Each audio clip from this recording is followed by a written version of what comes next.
My name is Kerri Bryles. I'm 45 years old. I live right outside of St. Louis, Missouri with my husband and my 3 kids, and I'm a pharmacist. My wife, Kerri, she is amazing. She's my girlfriend of 23 years. Before my heart issue, I was pretty healthy. I went and worked out every morning, 6 days a week, and then walks on Sundays, so we were pretty active and worked out every day. Tim was diagnosed with COVID at the beginning of November, and then it wasn't for another 3 weeks that I came down with any symptoms. When Kerri came home on the Friday after work at 9 p.m., she laid down and she started coughing. And she couldn't stop coughing, and then we went to bed, and she kept on looking at her watch saying, something doesn't feel right.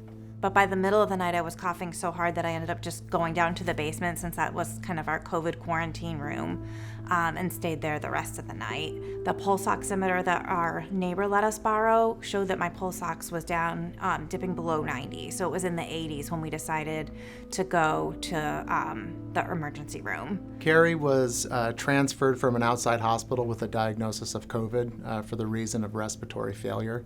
She was transferred into one of our medical ICUs, and she rapidly deteriorated. We immediately realized that this was something more than just COVID and respiratory failure. The anesthesiologist recommended a TEE, so transesophageal echocardiogram. And when they did that and saw my heart, they realized that all the mitral valve was completely failed. Given the fact that she was in such bad shock and respiratory failure, it was decided to place her on IMPELLA support to attempt to resuscitate her end organs before undergoing operative repair. We implanted the IMPELLA 5.0 in Kerri's axillary artery. Once the IMPELLA went in and gave her some forward flow, her saturations immediately improved. Over the next 12 to 24 hours, her condition improved dramatically. I thought after the first night that we had a real chance to save her life.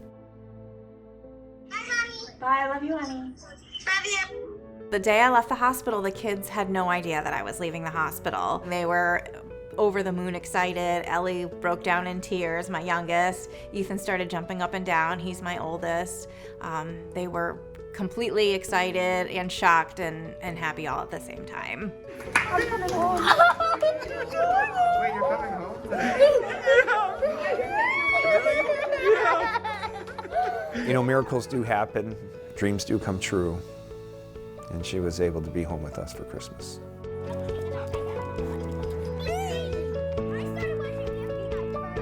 Now that my heart is fully recovered, I'm able to do everything that I could before. Work out, go to work, and take care of my kids and my husband and family. There you go.